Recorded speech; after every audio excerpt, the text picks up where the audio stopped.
Hello friends, मैं मुकेश वर्णवाल एक बार फिर से अपने YouTube चैनल में आप सबों का हार्दिक स्वागत और अभिनंदन करता हूं।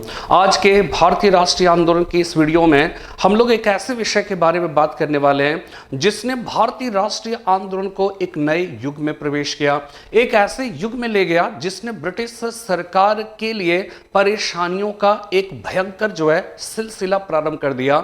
एक ऐसे आंदोलन के बारे में बात करने वाले हैं जिसके अंतर्गत महात्मा गांधी ने सत्य और अहिंसा के एक ऐसे अनूठे आंदोलन के तरीकों का प्रयोग किया जो दुनिया के शस्त्रागारों में अनूठा था। एक ऐसे आंदोलन के बारे में बात करने वाले हैं जिसने प्रथम विश्व युद्ध की परिस्थितियों में महात्मा गांधी के भारत में आगमन के पश्चात भारतीय राष्ट्रीय आंदोलन में महात्मा गांधी को स्थापित कर दिया। मैं सारे सस्पेंस को खत्म करते हुए यह बतलाने वाला हूं कि वास्तव में आज के इस वीडियो में मैं बात करने वाला हूं खिलाफत और असहयोग आंदोलन के बारे में। महात्मा गांधी का यह भारत के अंदर पहला मास मूवमेंट था, पहला जन आंदोलन था, और ना सिर्फ महात्मा गांधी के जीवन का यह पहला मास मूवमेंट था बल्कि स्वदेशी आंदोलन के एक मास मूवमेंट का पूर्व उदाहरण होते हुए भी इसने भारत में राष्ट्रीय आंदोलन की एक नया पैमाना स्थापित किया, एक नया मानक, एक नया मापदंड स्थापित किया। असहयोग खिलाफत आंदोलन दोनों एक दूसरे से जुड़ा हुआ आंदोलन था, लेकिन हम लोग इस बात को समझने की कोशिश करेंगे कि खिलाफत का मुद्दा आखिर में था क्या, जिसका सपोर्ट गांधी जी ने किया, जिसके सपोर्ट के से गांधी जी ने असहयोग आंदोलन चलाया। असहयोग में ऐसी कौन सी बात थी, यानी कि प्रथम विश्व युद्ध की परिस्थितियों में जो गांधी जी ब्रिटिश सरकार का सहयोग करते हुए दिखते हैं वो अंततः असहयोग में तब्दील हुआ। आखिर में ऐसी कौन सी बात है, ये तमाम तरह की प्रश्न है। साथ में प्रश्न इस बात का भी है कि चौरी चौरा कांड की वजह से महात्मा गांधी ने असहयोग आंदोलन को वापस ले लिया और उनके इस कदम की घनघोर निंदा की गई। मोतीलाल नेहरू ने यह कहा था कि कन्याकुमारी के किसी एक गांव ने कोई अपराध किया तो उसकी सजा हिमालय के किसी निर्दोष गांव को क्यों दी जाए। सुभाष चंद्र बोस ने कहा कि एक ऐसे समय में राष्ट्रीय आंदोलन का वापस लिया जाना जबकि वह अपने चरमोत्कर्ष पर था, राष्ट्रीय दुर्भाग्य से कुछ कम नहीं था, राष्ट्रीय आपात से कुछ कम नहीं था।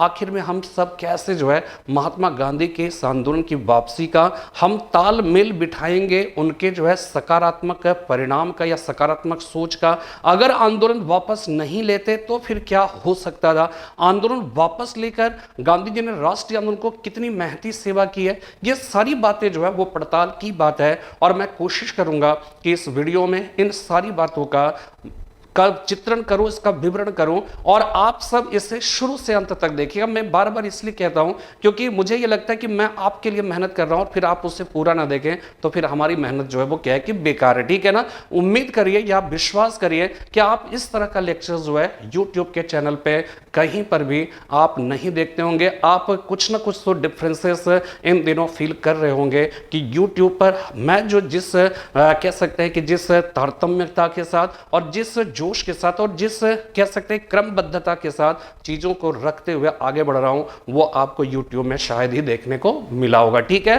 तो मैं उम्मीद करता हूं कि आप लास्ट तक वीडियो को देखिएगा और फिर मेरे ओपिनियन से आप इत्तेफाक रखते हैं अथवा नहीं, इस पर कोई ना कोई कमेंट्स आप जरूर लिखिएगा, ठीक है। चलिए आज हम स्टार्ट करते हैं, आगे बढ़ते हैं, ठीक है ना।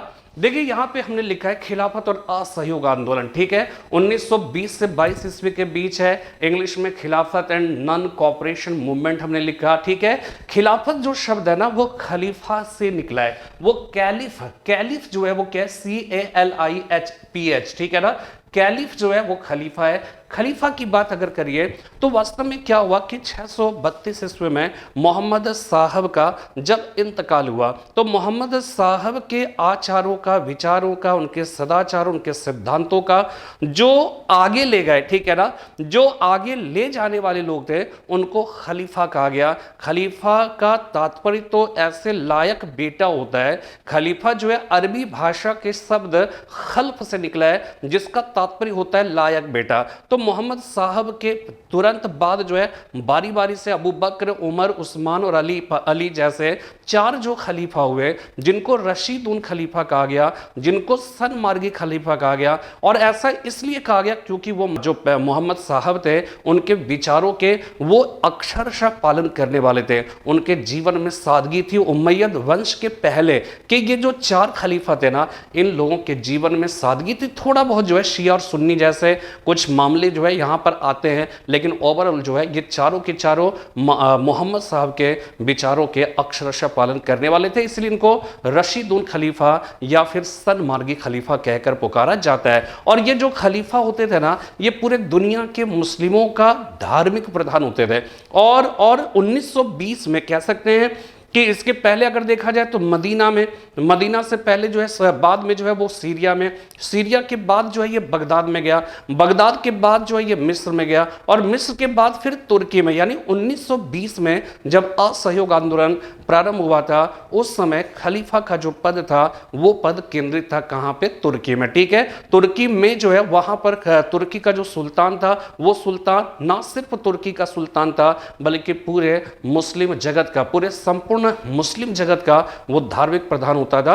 और इसलिए उसके साथ किसी तरह का कोई बुरा सलूक होता था तो पूरे दुनिया के मुसलमानों की धार्मिक भावनाओं को ठेस पहुंचती थी। ठीक है, और यहां पे परिस्थितियां क्या थी कि यहां पे ये समझने की कोशिश करते हैं हम लोग कि जो है खिलाफत का मुद्दा क्या था, कि 1914 में क्या हुआ था? फर्स्ट वर्ल्ड वार स्टार्ट हुआ। ठीक है, और 1918 में समाप्त हुआ था, ये आपको पता ही है। और फर्स्ट वर्ल्ड वार के एक खेमे में जो है वो क्या है कि मित्र राष्ट्र जो है ब्रिटेन, फ्रांस, ठीक है, ये सारे राष्ट्र थे, जबकि दूसरी तरफ जो जर्मनी, इटली, जापान, ये सारे देश जो है वो शामिल थे। ठीक है ना, 1914 में फर्स्ट वर्ल्ड वार स्टार्ट हुआ। और बाद में क्या हुआ कि मित्र राष्ट्र के विरोधी खेमे में तुर्की भी जो है शामिल हो गया। तो तुर्की जो है वो विरोधी खेमे में, यानी मित्र राष्ट्र के विरोधी खेमे में फर्स्ट वर्ल्ड वार में शामिल हुआ। तो दुनिया के मुसलमानों की भांति भारत के मुसलमानों को भी इस बात की चिंता हुई कि यदि इस युद्ध में मित्र राष्ट्र विजयी होता है तो तुर्की के साथ जो है वो काफी बुरा सलूक होगा। ब्रिटेन का शासन कहां पे था? हिंदुस्तान में। और हिंदुस्तान के मुसलमान परेशान थे तुर्की के भावी स्थिति को लेकर।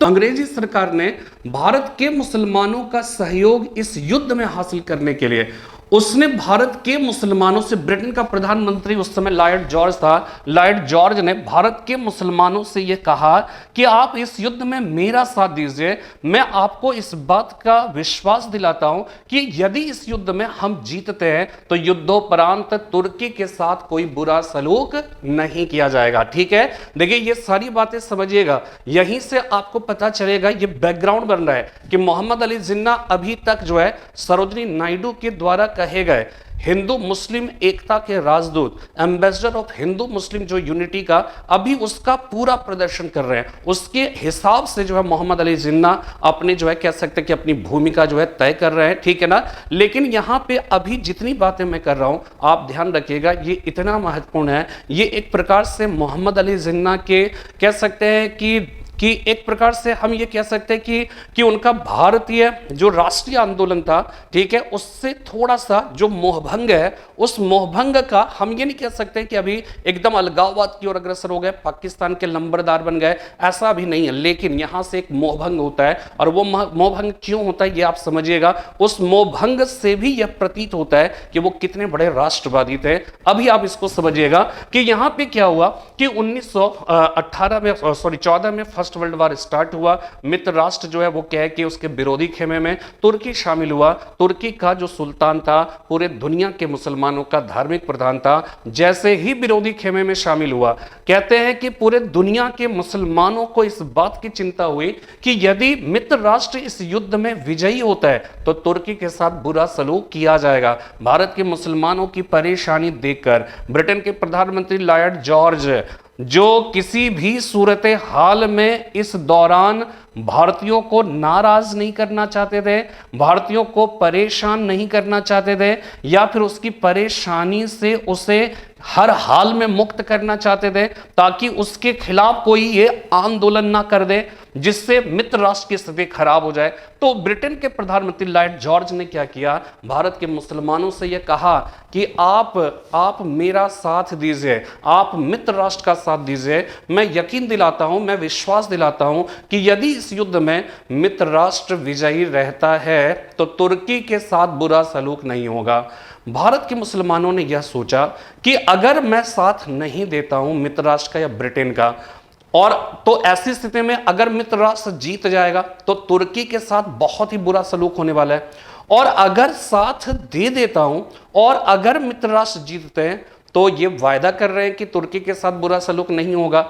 तो बेहतर यही होगा कि हम इस दौरान क्या करें, मित्र राष्ट्र का, ब्रिटेन का क्या करें, सपोर्ट करें। और यही सोचकर प्रथम विश्व युद्ध की परिस्थितियों में भारत के जो मुस्लिम्स थे उन्होंने ब्रिटिश सरकार का साथ दिया था। ठीक है, ये हो गया।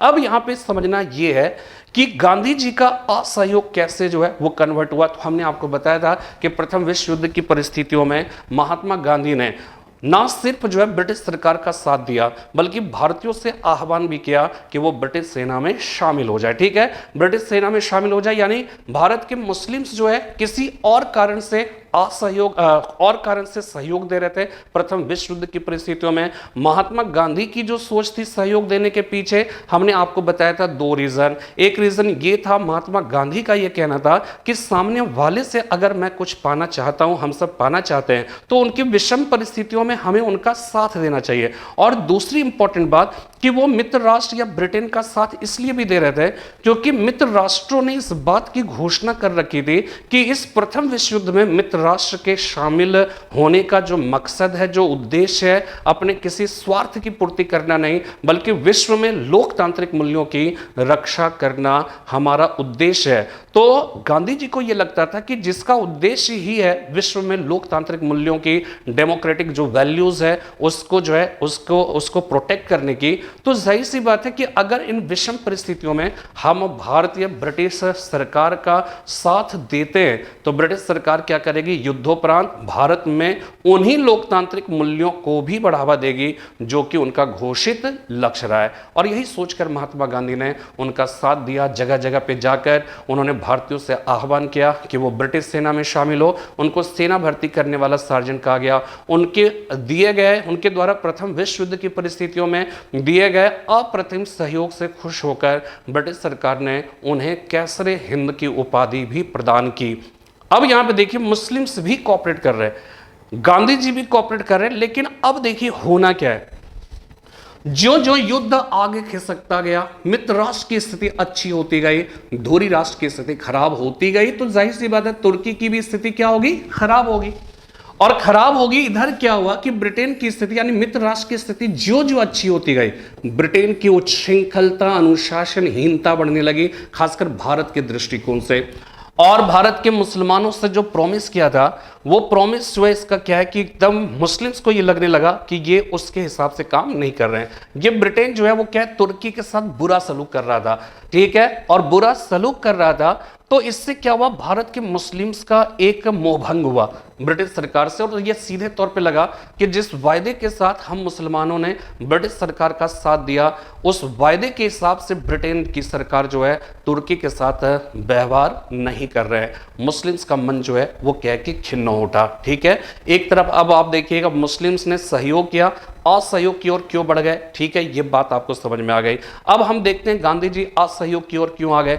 तो उम्मीद क्या कर रहे थे, लोकतांत्रिक मूल्यों को बढ़ावा देंगे। सब लोग, सारे भारतीय जो है यही सोच रहे थे। ठीक, जबकि हमने आपको बताया था कि प्रथम विश्व युद्ध में ब्रिटिश सरकार ने भारतीयों से सलाह मशविरा किए बगैर भारत को इस युद्ध में शामिल कर रखा था। जबकि चाहते तो भारतीय के लिए ये एक बहुत बड़ा कारण था सहयोग नहीं करने का कि आप क्यों भाई ऐसे युद्ध में हम भारतीयों को शामिल कर रहे हो जिससे दूर दूर तक हमारा कोई वास्ता नहीं है। लेकिन फिर भी गांधी जी ने आह्वान किया तो गांधी जी ने कोऑपरेट तो किया ही किया, भारत की जनता ने भी किया।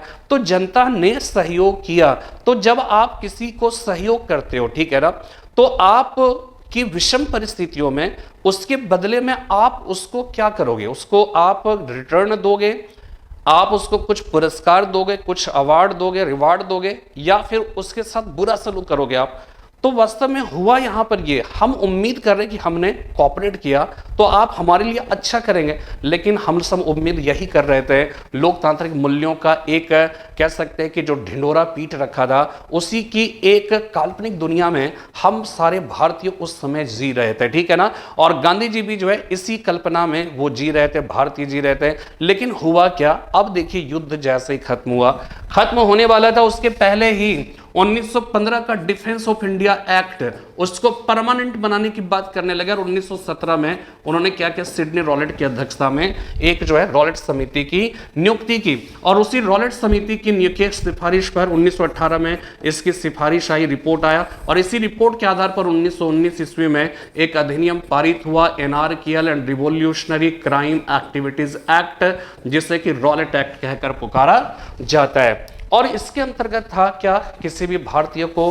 राजद्रोहात्मक कार्यों में लिप्त रहने के संदेह मात्र पर गिरफ्तार किया जा सकता था और अधिकतम 2 वर्षों के लिए कैद की सजा सुनाई जा सकती थी। इसका सबसे बुरा पहलू, सबसे खराब पहलू पहले तो यही है कि भाई आप किसी भी भारतीय को आप कह दो कि सस्पेक्टेड, आप आरोप लगा के आप उसको गिरफ्तार कर लेंगे, आप गिरफ्तार कर लिया कोई बात नहीं, लेकिन कम से कम उसको अपने वकीलों से तो संपर्क करने की इजाजत होनी चाहिए, उसको अपना पक्ष तो रखने की इजाजत होनी चाहिए।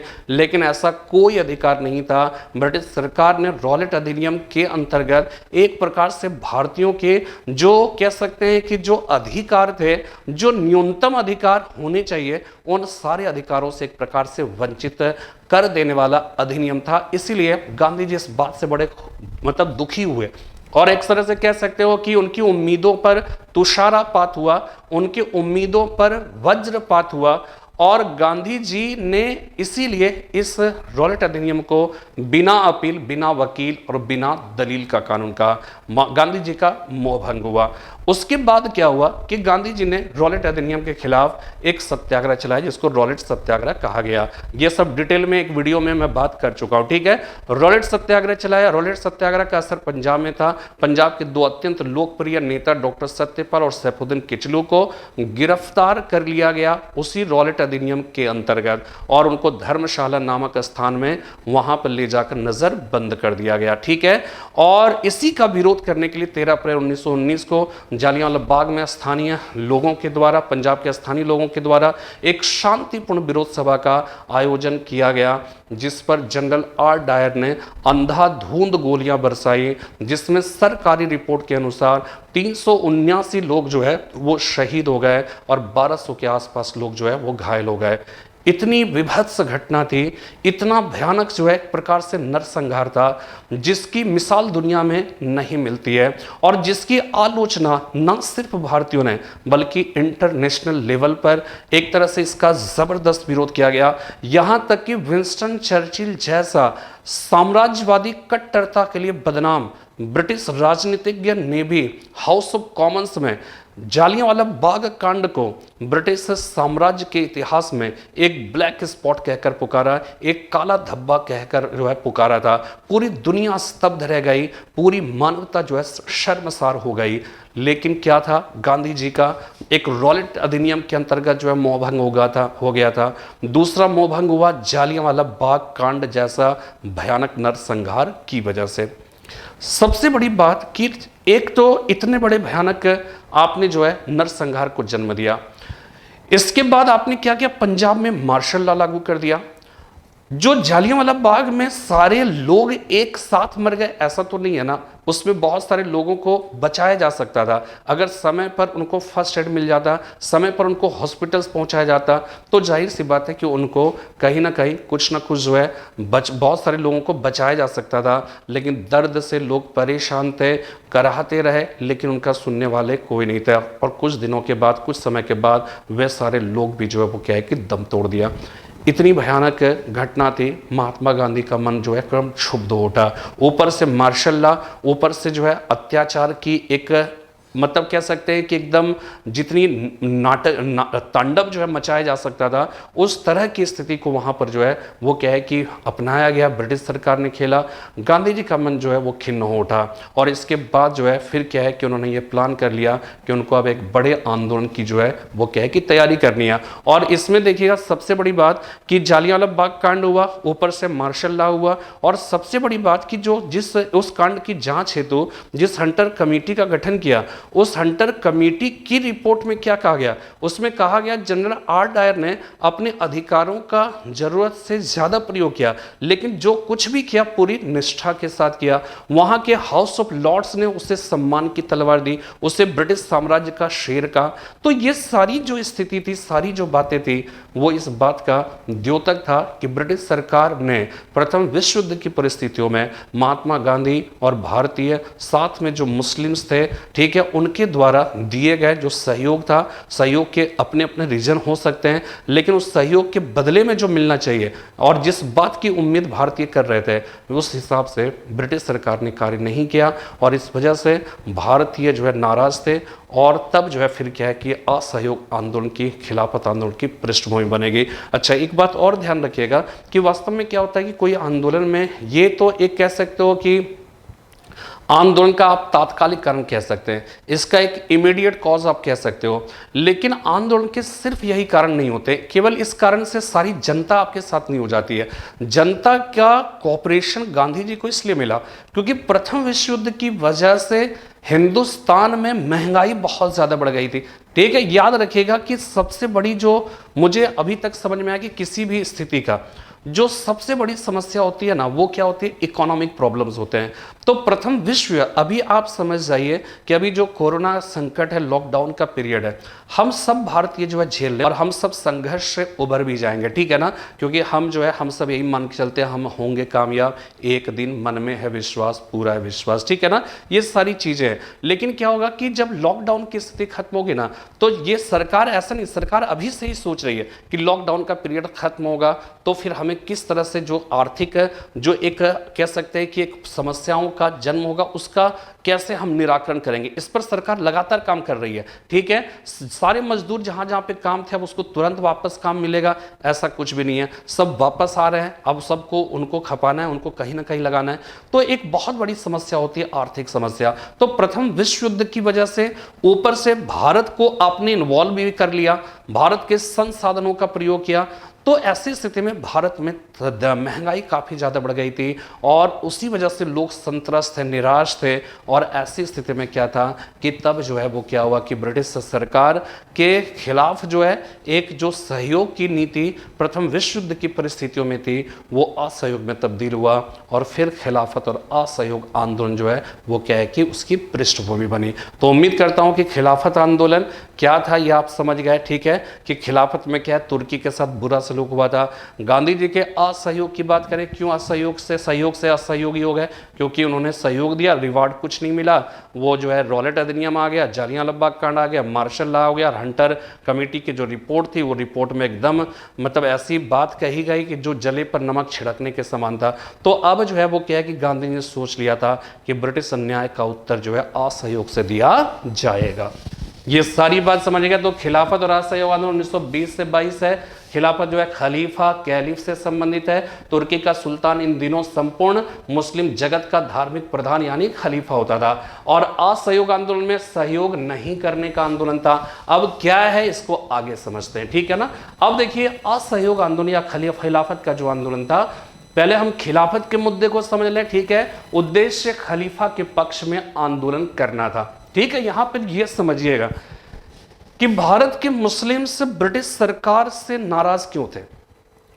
इसलिए नाराज थे क्योंकि तुर्की के साथ बुरा सलूक हुआ था और गांधी जी ने भारतीय मुस्लिमों के साथ इस आधार पर ब्रिटिश सरकार के द्वारा किए गए वायदा खिलाफी की वजह से गांधी जी उनका सपोर्ट ले रहे थे, उनका सहयोग कर रहे थे। खिलाफत से जो परेशान जो लोग थे उनसे जो है वो क्या कि यानी कि मुस्लिम्स का सपोर्ट हासिल कर रहे थे। यहीं पे ध्यान रखिएगा, गांधी जी से मोहम्मद अली जिन्ना का मनमुटाव होता है। मोहम्मद अली जिन्ना ने गांधी जी से यह कहा कि आप इन मुस्लिम्स की तरफदारी क्यों कर रहे हो, इन मुस्लिम्स का सपोर्ट आप क्यों ले रहे हैं इस आंदोलन में, यानी असहयोग आंदोलन चला रहे हो। हम मानते हैं कि आपका जो पक्ष सही है कि आपने सहयोग दिया, असहयोग जो है वो क्या है कि अब हमें करना चाहिए, उसके बदले में आपने कुछ दिया नहीं। भारत के ऊपर जो है वो क्या है कि उसने एक प्रकार से तुषारापात किया, ये सही है, लेकिन मुस्लिम्स का साथ आप क्यों ले रहे हो। मुस्लिम्स आपके साथ इसलिए है कि तुर्की के साथ बुरा सलूक हो रहा है, इसलिए नहीं है कि राष्ट्रीय आंदोलन या ब्रिटिश कुशासन की वजह से हिंदुस्तान को नुकसान हुआ है।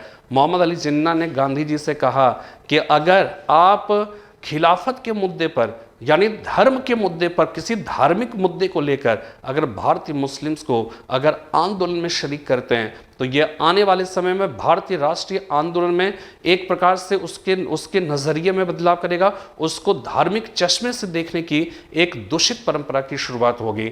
महात्मा गांधी से मोहम्मद अली जिन्ना ने कहा, लेकिन गांधी जी ने क्या किया, गांधी जी ने उनकी बात नहीं मानी और वहां पर जो है वो क्या है कि उन्होंने मुस्लिम्स का सपोर्ट लिया। अब यहां पर एक सवाल उठ सकता है कि मोहम्मद अली जिन्ना अपनी जगह पे सही थे या महात्मा गांधी अपनी जगह पे सही थे। तो मेरा ये सोचना है कि मोहम्मद अली जिन्ना और गांधी जी दोनों अपनी अपनी जगह पे सही थे।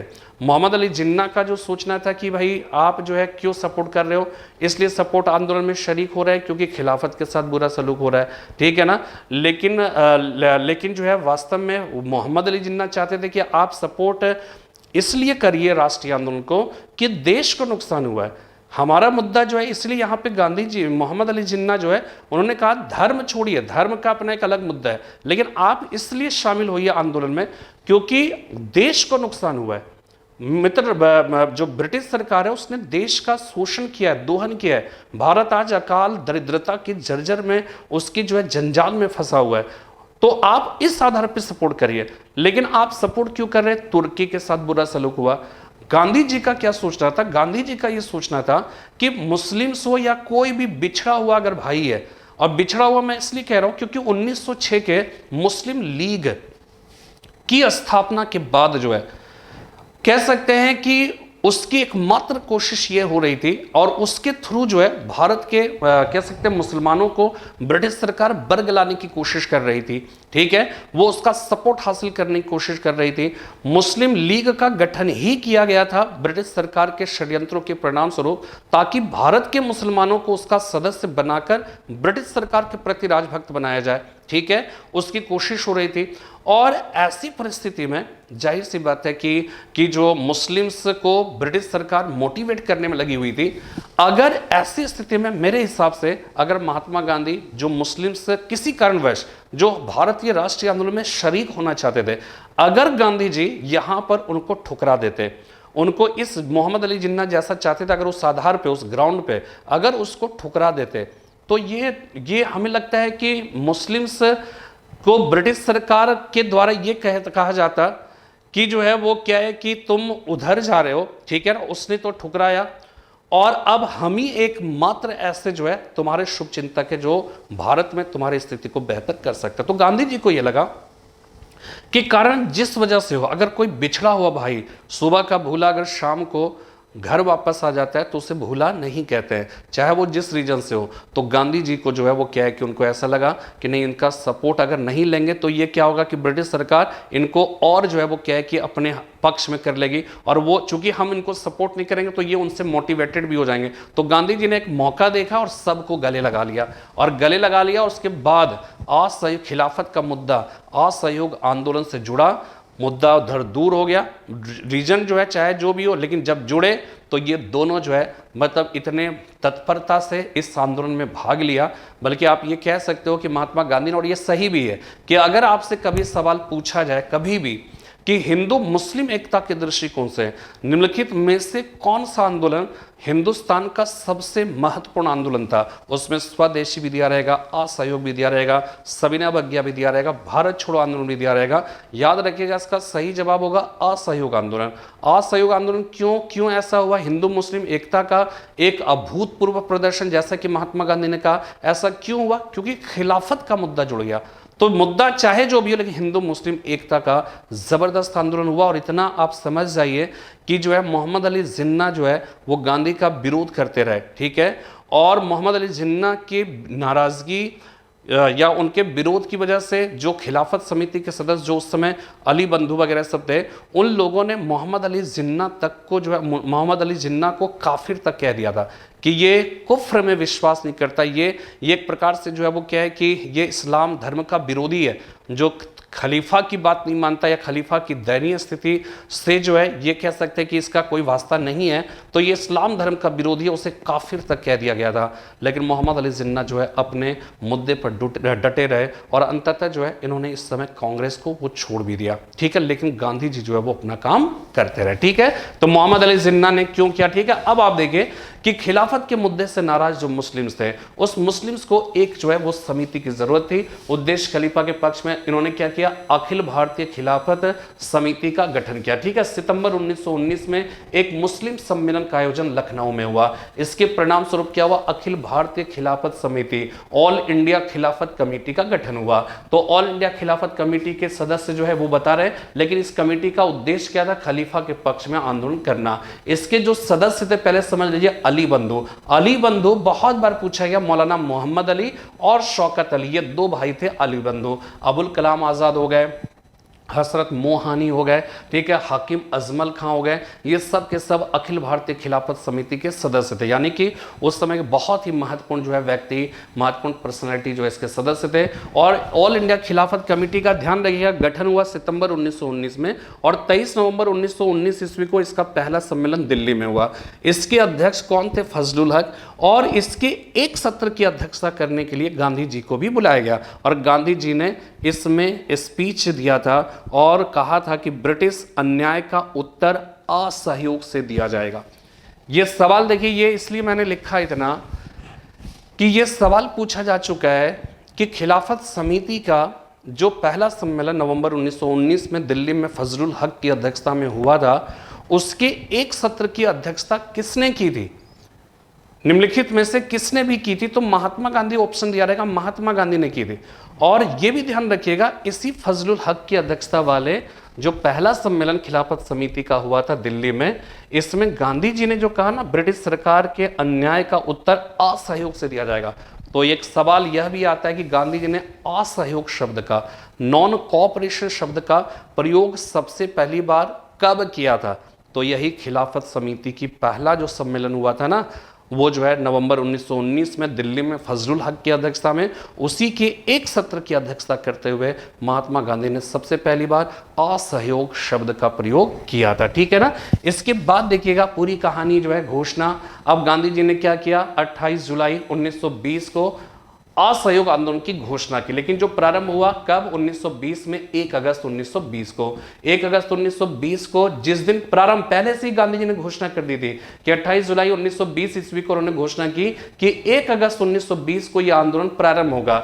लेकिन क्या है कि वो तारीख आई, आंदोलन प्रारंभ हो पाता इसके पूर्व ही इसी दिन बाल गंगाधर तिलक की मृत्यु हो गई, ठीक है। मृत्यु के पूर्व ध्यान रखिएगा कि यहां से भी कई सवाल बनते हैं कि इसी दिन बाल गंगाधर तिलक की मृत्यु हो गई, तो एक सवाल ये प्रारंभ मतलब आता है कि जिस दिन असहयोग आंदोलन प्रारंभ हुआ था उस दिन किस एक महान नेता की मृत्यु हो गई, तो बाल गंगाधर तिलक की मृत्यु हुई। और ध्यान रखिएगा एक सवाल ये भी आया था कि बाल गंगाधर तिलक की मृत्यु पर किसने कहा था कि मेरा सबसे प्रबल सहारा मुझसे छूट गया, वह जो मनुष्यों का सिरमौर था अब नहीं रहा, तो ये महात्मा गांधी ने कहा था, ठीक है।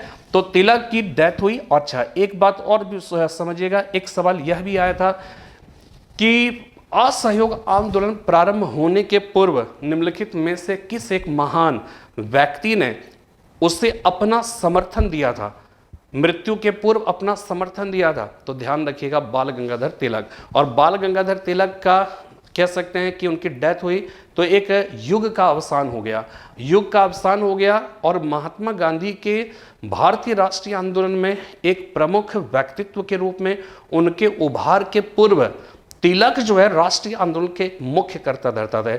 इसलिए तिलक के राजनीतिक उत्तराधिकारी जब सवाल पूछा जाएगा तो वो कौन हो जाएंगे, वो महात्मा गांधी होंगे। महात्मा गांधी के राजनीतिक उत्तराधिकारी जवाहरलाल नेहरू।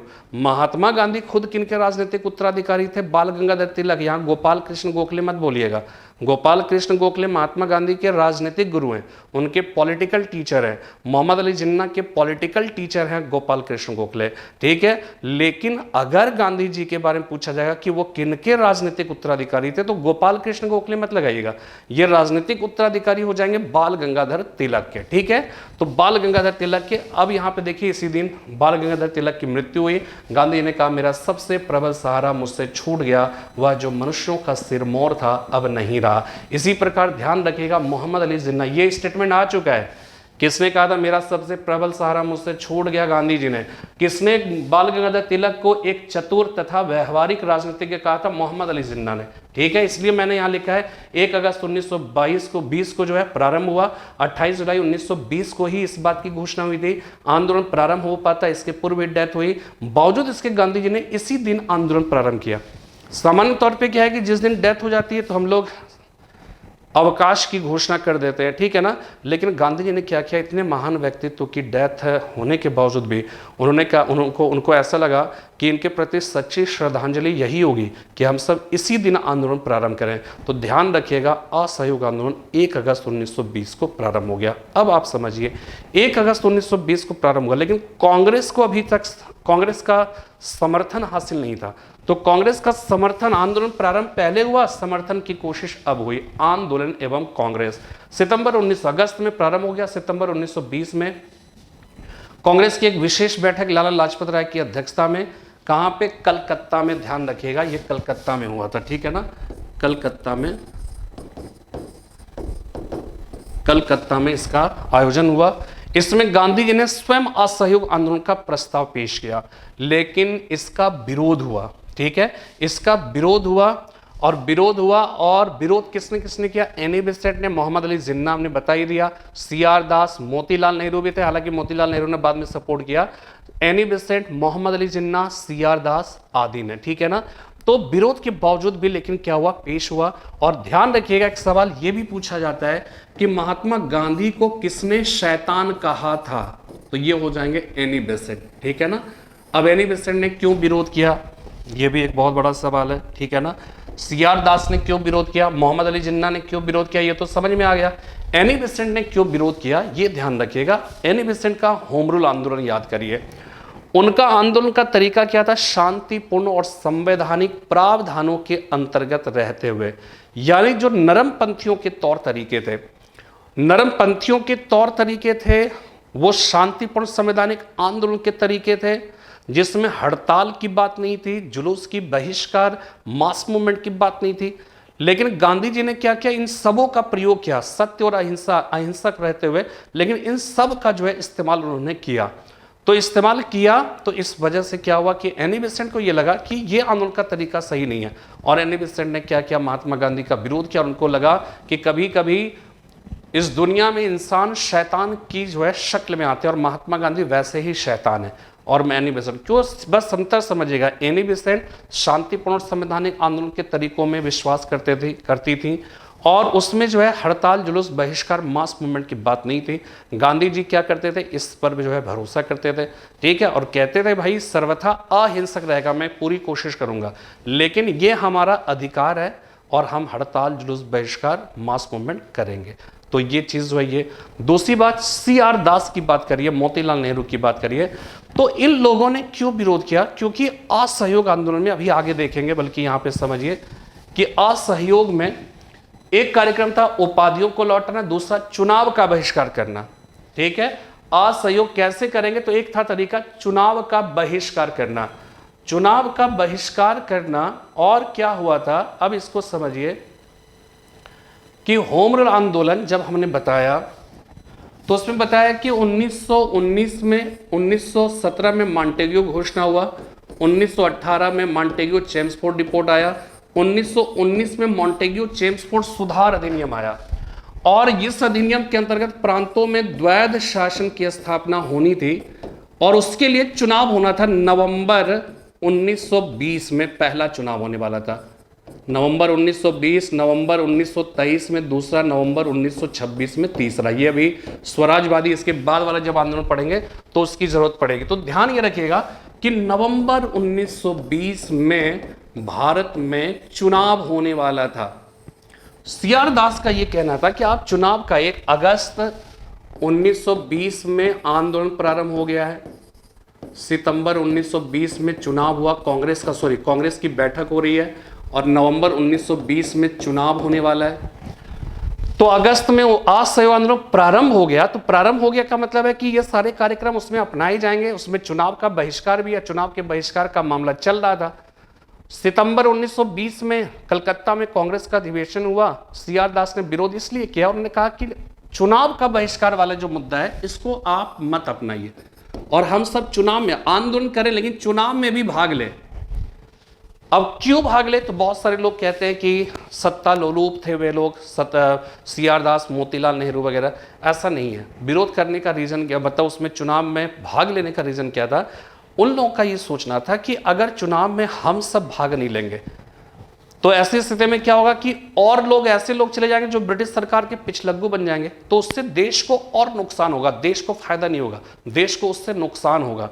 इसलिए हमें क्या करना है कि हमें इस आंदोलन में पार्टिसिपेट करना है। ठीक है, तो यहां पे जो है वो क्या हुआ कि ये जो है सीआर दास कहते थे, लेकिन क्या हुआ सितंबर 1920 में वहां पर जो है वो देखा आपने कि विरोध तो हुआ, लेकिन जो है वो क्या हुआ कि वो पेश हो गया। फिर उसके बाद नवंबर 1920 में चुनाव था, चुनाव में भाग ले ना ले, आंदोलन चल रहा था, चुनाव में भाग ले ना ले, तब तक नवंबर 1920 का चुनाव भी हो गया। चुनाव हो गया तो इसके बाद जो है फिर क्या होगा, दिसंबर 1920 ईस्वी में, ठीक है, इसके बाद दिसंबर 1920 ईस्वी में नागपुर में कांग्रेस का वार्षिक अधिवेशन होगा। होता क्या था कि अगर कोई विशेष बैठक में कोई प्रस्ताव पारित होता था, जैसे कि कलकत्ता अधिवेशन में असहयोग आंदोलन का प्रस्ताव पारित हो गया, विरोध तो हुआ लेकिन पारित हो गया, लेकिन इससे जो है वार्षिक अधिवेशन में फिर से रखा जाता था। तो दिसंबर 1920 में नागपुर में कांग्रेस का वार्षिक अधिवेशन हुआ। सी विजय राघवाचार्य थे। अब इसमें क्या है कि सीआर दास ने असहयोग आंदोलन का प्रस्ताव रखा। अभी मैं बता रहा हूं कि सीआर दास ने विरोध किया था। ठीक है, सीआर दास जो है वो यहां पे क्या कर रहे हैं, यहां पे विरोध कर रहे हैं, लेकिन इसके अगली बार नागपुर अधिवेशन में सीआर दास ने असहयोग आंदोलन का प्रस्ताव रखा। क्यों रखा? क्योंकि सीआर दास देशद्रोही नहीं थे, ये लोग देश विरोधी नहीं थे, महात्मा गांधी के विरोधी नहीं थे, आंदोलन के विरोधी नहीं थे। केवल इनका यह मामला था कि चुनाव में भाग लेना चाहिए। ठीक है, लेकिन क्या भाग ले ना ले तो नवंबर 1920 का चुनाव हो गया, कांग्रेस ने भाग नहीं लिया तो चुनाव में भाग लेने का मुद्दा ही खत्म हो गया। तो सीआर दास भी शांत हो गए यहां तक कि दिसंबर 1920 में तो गांधी जी ने कहा कि तो सीआर दास ने सोचा कि मैं ही जो है इस प्रस्ताव को रखता हूं, मुझे तो ऐसा कोई कह सकते हैं कि उनका कोई विरोध का इंटेंशन भी नहीं था। तो सीआर दास खुद जो है रखते, ये सवाल आ चुका है कि दिसंबर 1920 में कल नागपुर कांग्रेस अधिवेशन में जिसकी अध्यक्षता सी विजय राघवाचार्य ने की थी, इसमें असहयोग का प्रस्ताव किसने रखा? सीआर दास ने, जबकि इसके पहले के कलकत्ता कांग्रेस अधिवेशन में स्वयं गांधी जी ने रखा था, जहां पे सीआर दास ने विरोध किया। लेकिन कलकत्ता कांग्रेस अधिवेशन के विपरीत नागपुर अधिवेशन में सीआर दास कांग्रेस जो है वो असहयोग आंदोलन का प्रस्ताव रखते हैं। तो कंट्राडिक्टरी है ना, सीआर दास वहां विरोध कर रहे हैं, यहां पे खुद प्रस्ताव रख रहे हो, तो ये विरोध, ये कंट्राडिक्टरी है, इसलिए यहां से सवाल बनते हैं। ठीक है, और सीआर दास जो है वो कह के पूछा गया। ठीक है, तो यहां पे कलकत्ता बैठक में विरोध किया था।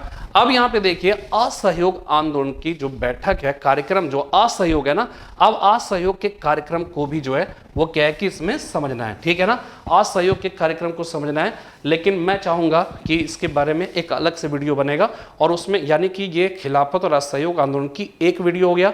अब दूसरा वीडियो जो है फिर से इतना ही समय रहेगा, उसमें हम लोग ध्यान रखिएगा, उसमें बात करेंगे कि गांधी जी कहां तक सही थे, चौरी चौरा कांड की वजह से आंदोलन का वापस लिया जाना सही था अथवा गलत था। आप खुद भी जज करो, आप खुद दिमाग में क्या विचार है आप नोटिस करिएगा, और कल हम क्लास लेंगे। ठीक है ना, तो उसके बाद आपके विचारों में क्या परिवर्तन हुआ, प्लीज कमेंट्स के थ्रू जो है आप हमें बताइएगा। क्या आप भी इत्तेफाक रखते हैं कि गांधी जी ने सही किया? क्या आप भी इत्तेफाक रखते हैं कि मोतीलाल नेहरू या सुभाष चंद्र बोस की जो बात है वो सही है? तो जो भी है अपना एक ओपिनियन जो है बनाए रखिएगा। नेक्स्ट क्लास में हम लोग बात करेंगे, तब तक के लिए जय हिंद, जय भारत।